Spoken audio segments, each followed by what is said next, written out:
ওষুধ দিয়ে জীবাণু মারা যায়, জীবাণুকে মারার ওষুধ তৈরি হয়েছে, অ্যান্টিবায়োটিক্স।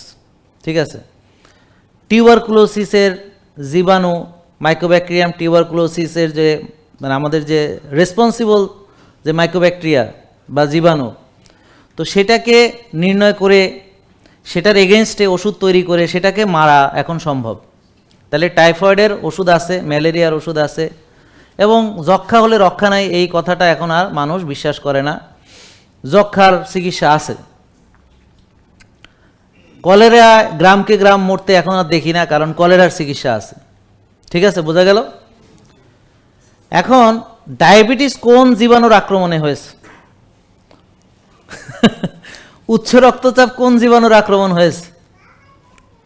এটা হলো জীবাণুর আক্রমণে হয় নাই, জীবন আচরণের আক্রমণে হয়েছে। এই জীবন আচরণ সংক্রান্ত যে সমস্যাগুলা, এটা হলো লাইফস্টাইল ডিজিজ।